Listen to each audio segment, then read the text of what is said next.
Farming in southern Africa isn't quite what it used to be. To our north, families who have tilled the land for generations are living in terror or have left the country to start a new life. This side of the Limpopo, what used to be an escape from urban stress, has in many areas become a high-risk existence, with farm killings hardly making the news bulletins these days. But tonight we take an in-depth look at the bloodshed around us and the possible causes for it, in a program that has taken 6 months to produce. It's a disturbing story with visuals that will upset many viewers, and is definitely not for children.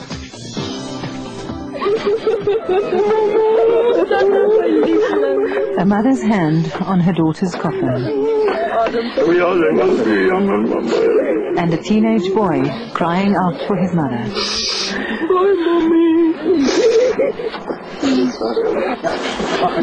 Overwhelmed by emotion, a family member faints at the graveside. In just 7 days, South African farming communities have buried yet another 3 victims of murder. Elsie Swart was killed shortly after her 50th birthday.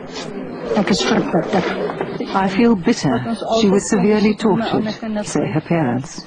Burned with an electric iron, beaten and then strangled to death.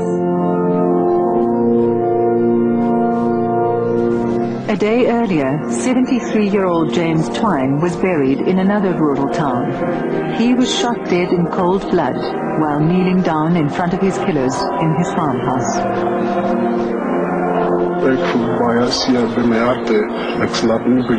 My heart is sore. He was a good man, says this farm worker who has lived on the farm since childhood.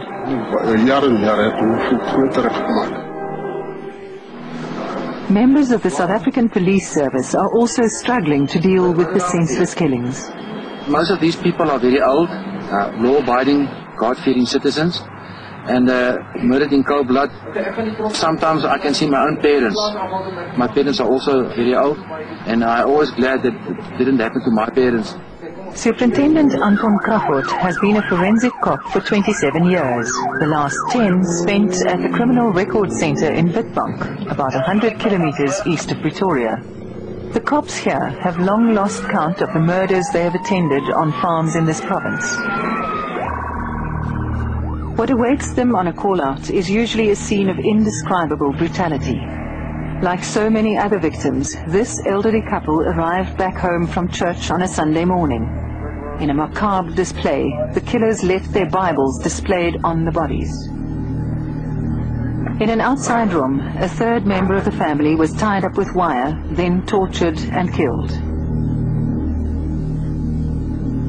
Scenes like these are difficult to forget, and to deal with the trauma, even the most hardened policemen often need psychiatric counseling.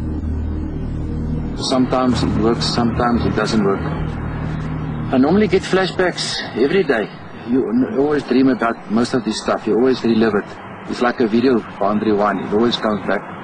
But I'm coping at not 100%, but I'm surviving. Another day and yet another farm murder to solve. This man was killed for a bit of cash, says the superintendent. And for little else, it seems. But what goes through one's mind, seeing brutality like this, day after day? I would like to get this bastard. I would like to gather enough forensic evidence, but I would like to take him to court, because I want a successful conviction. But not all policemen are as dedicated. Beatrice Freitas is the survivor of 2 farm attacks.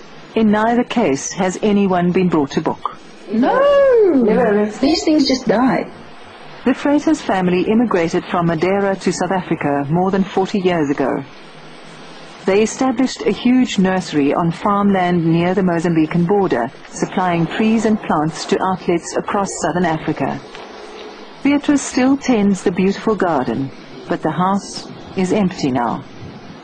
6 years ago, she arrived home after sunset and was overpowered as she parked her car. As I turned, I just felt his hand on my neck.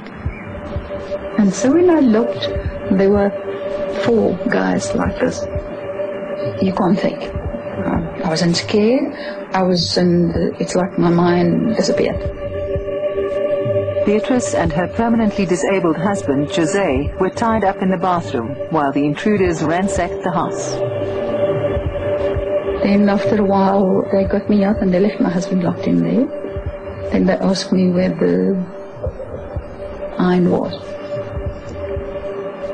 I said, it's in the laundry. So off we go to the laundry. And then they started taking my clothes off. And yeah, and that's where two of them raped me.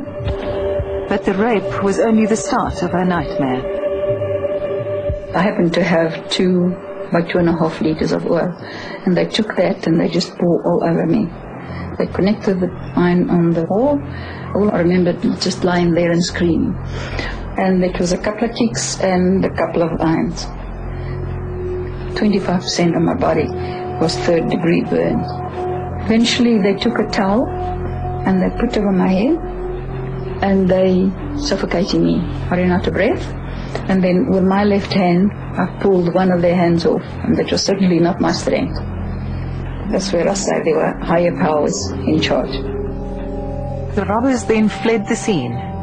So I took a pair of shorts and some top and I just put over this grease, and I remember when I put the pants on, there were all these skins hanging down. Still today, after so long, when I put pants on, you know, you like have that feeling. I am a survivor. Victims die, but with the Lord's strength, I'm here. But 3 years later, the couple was attacked for a second time. Jose died in a hail of bullets. Like the first